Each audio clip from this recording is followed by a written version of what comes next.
Assalamualaikum warahmatullahi wabarakatuh bosku. Jumpa lagi di channel Wondo KT ya bosku. Channelnya para petani dan pengusaha pinang Indonesia.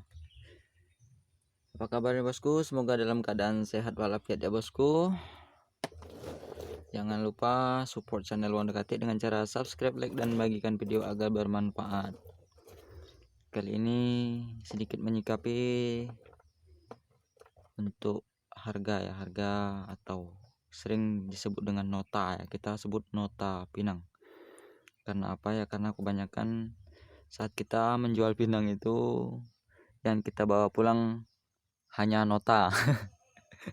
Karena uang macet ya bosku, kebanyakan uang macet itu. Karena apa? Hanya sedikit pemikiran ya bosku. Uang macet itu karena kan banyaknya tingkat kerugian ya bosku. Sebenarnya penjualan kalau untuk di luar ya masih mantap ya bosku. Ini kan cuman kita untuk menembus batas luar itu kan pasti ada tahapan-tahapan ya, dokumen-dokumen yang perlu disiapkan. Itu tadi penyebab harga pinang tak stabil ya. Yang pertama, tingginya harga beli atau stok pinang dengan pembelian tinggi itu masih tertampung atau tertahan, belum terjual, dikarenakan ya ekspor besar-besaran masih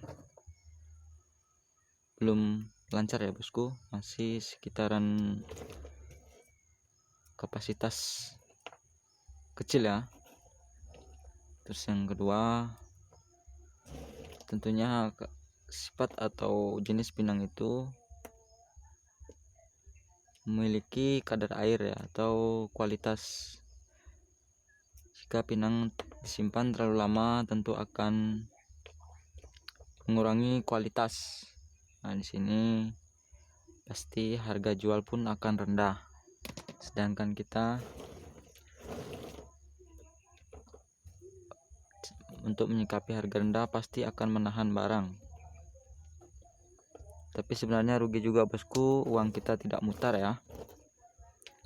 Ada bagusnya untuk menyikapi harga rendah ini jika kita masih punya stok harga tinggi itu jual saja bosku. Tidak apa-apa daripada kualitasnya mengurangi harga ya. Setelah jual kita baru melakukan pembelian dengan mengikuti harga yang saat ini ya bosku. Jadi seperti kita berbisnis kripto ya, hanya bisa memprediksi tapi tidak tahu kenyataan.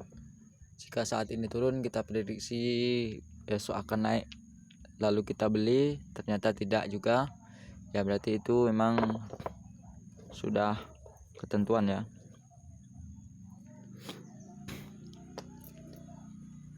Jadi kalau kita menahan barang, anggap saja kita punya 1 ton, kita beli dengan harga 16.000 lah ya bosku, anggap aja 16.000. Ternyata harga penjualan tinggal 14.000, berarti kita kena 2.000 ya bosku, 2.000. Jadi kita bermaksud untuk menahan barang yang 1 ton ini.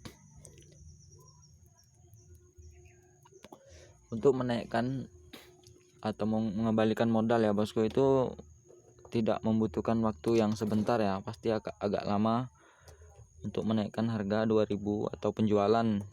Seperti harga kita beli 16.000 itu mungkin masih butuh waktu lama. Jadi ada baiknya, kalau saran saya sih lebih baik dijual ya, dijual baru kita memulai dengan harga yang baru. Nah di situ kita akan bisa mendapatkan keuntungan walau harga penjualan awal kita rendah atau kena ya, tekor ya. Ingat bosku, sifat pinang itu tidak memiliki harga tetap, jadi bisa saja kita melakukan pembelian atau belanja ya. Dalam 1 bulan itu anggap 5 kali atau 5 ton lah ya. 1 bulan 5 ton. Mungkin bisa jadi kita mendapatkan keuntungan penjualan itu hanya sekitar penjualan yang ketiga atau keempat.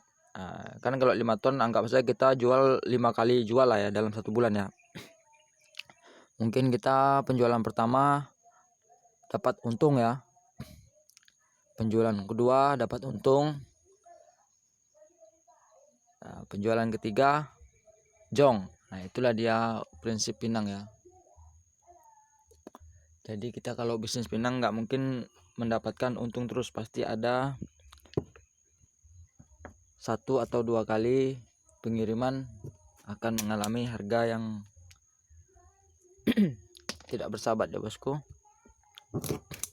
Jadi gimana cara menyikapinya? Menyikapinya ya, jika masih kuat jalankan bosku, jalankan saja, karena cara menutupin kerugian itu adalah dengan cara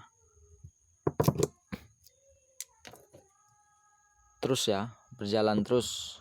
Sambil berjalan akan tertutup sendiri modal kita.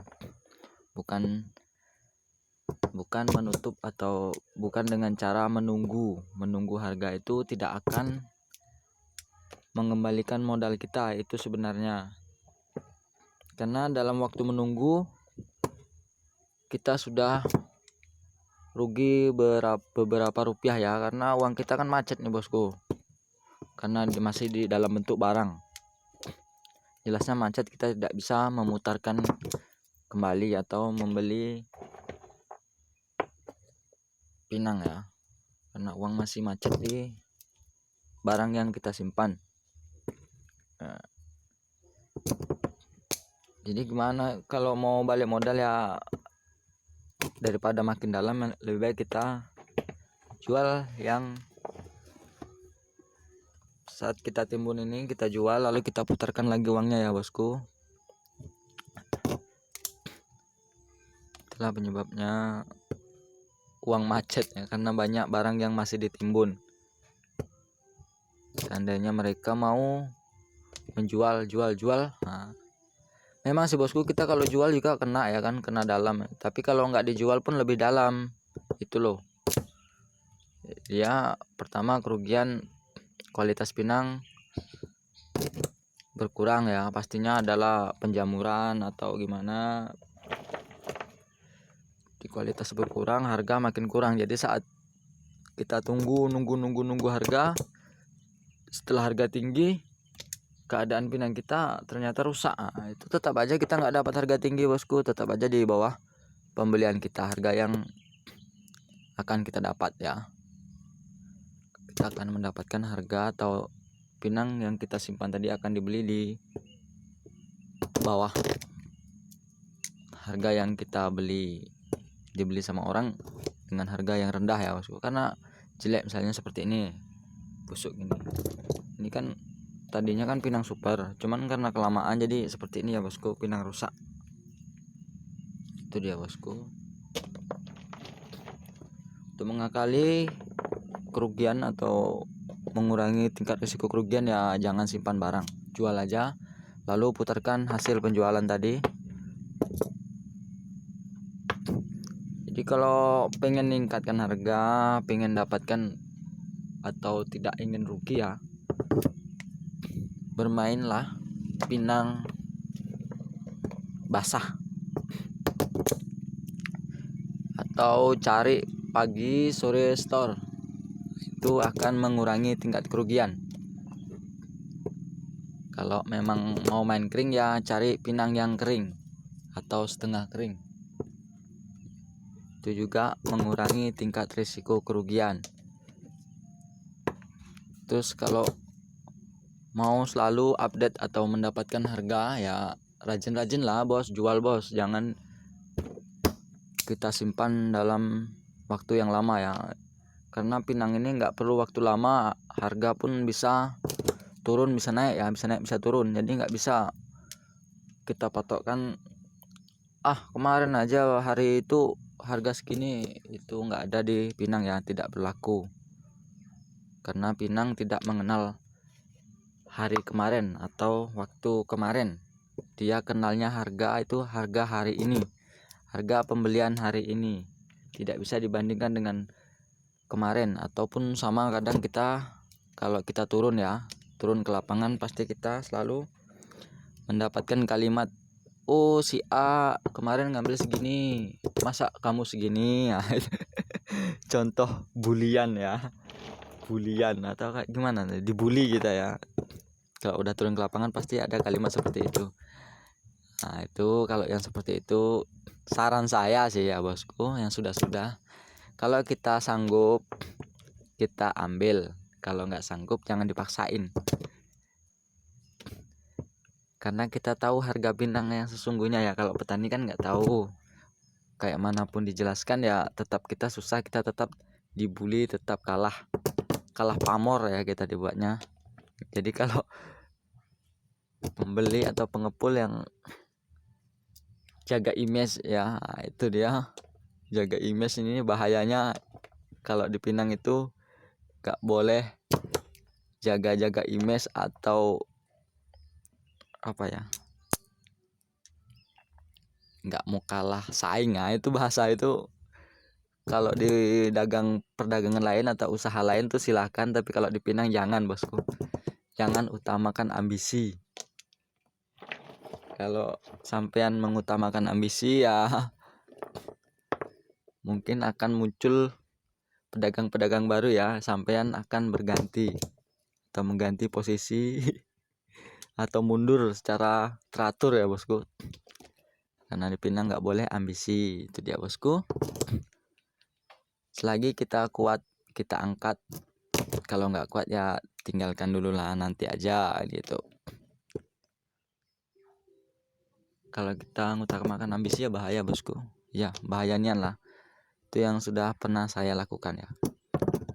Kadang kan gengsi, kita sudah dibully sama petani, gengsi, sinilah biar aku tambah lagi segini ya. Itu jangan jangan itu saran saya, jangan sampai seperti itu. Kita sendiri nanti yang pusing bosku, karena petani belum memahami tentang Pinang, susut Pinang pun masih kurang ya. Jadi kalau kita memaksakan diri ya habislah bos. Salam sukses bos pokoknya. Karena beberapa bulan terakhir ini kita hanya membantu petani untuk menjualkan saja ya bosku, kita belum dapat apa-apa. Karena harga Pinang yang kita beli itu tidak sesuai dengan harga penjualan secara pasar daripada tiang. Saya pun juga masih seperti itu bosku. Jadi saya belajar dari pengalaman saya sendiri, mencoba berbagi kepada semua pengusaha Pinang ya, pengusaha pengepul atau apa sajalah. Pernah saya waktu membeli Pinang gelondongan, prinsip saya kalau nanti jualnya kan tinggi juga lah gitu kan. Ternyata salah bosku, prinsip seperti itu salah nian, jangan dicoba ya.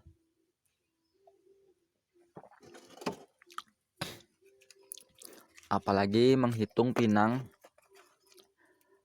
biar laku ambil segini, nanti kan beberapa hari lagi naik, biarlah hari ini ku ambil tinggi ya kan, besok kan berapa hari lagi naik. Itu pun jangan prediksi, kita tidak bisa memprediksi ya, jangan coba-coba memprediksi. Jika ingin hasil ya tetap ikuti pasaran harga, jangan membuat harga sendiri, itu akan berbahaya di bisnis Pinang ya, Pinang satu ini ya. Karena memang kita belum bisa mengolah Pinang sendiri di Indonesia ya. Semoga saja ada kebijakan pemerintah untuk membuat 1, 2 atau 3 pabrik pengolahan Pinang ya, supaya harga Pinang kita mengimbangi harga hasil pertanian lainnya ya bosku. karena kita masih mengandalkan ekspor dengan banyak kekurangan, kelangkaan kontainer lah, yang tingginya biaya shipping lah, yang sebagainya bosku. Itu pajaknya lagi situ juga pengaruh ya bosku.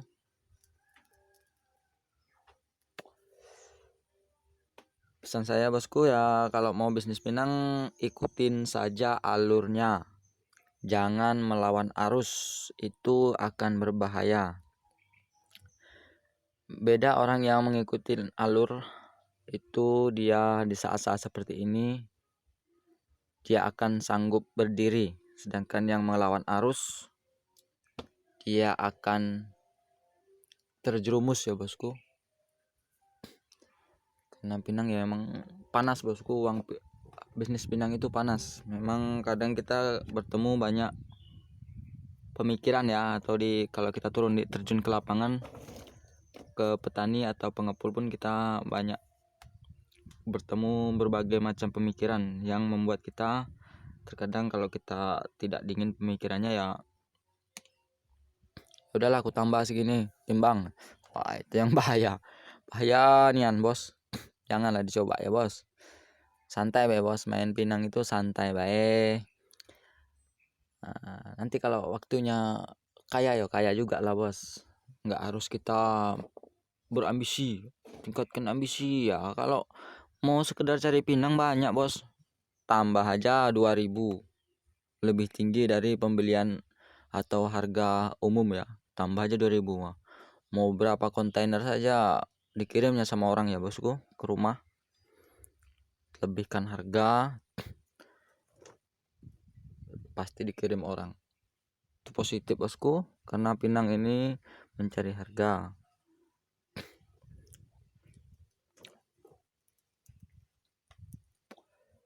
Mungkin itu aja bosku, sedikit unek-unek apa gimana ya bosku dari saya Wondo KT bosku. Jangan lupa support channel Wondo KT dengan cara subscribe, like, dan bagikan video agar bermanfaat.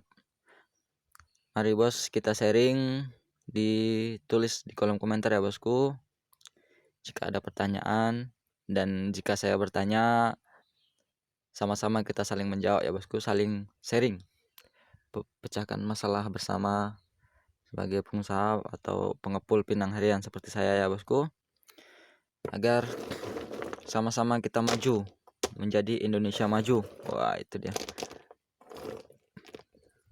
jadi Indonesia maju dengan produk yang berkualitas ya bosku.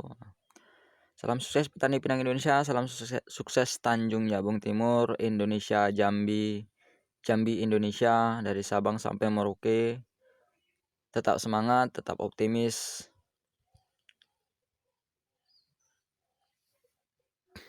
Assalamualaikum warahmatullahi wabarakatuh.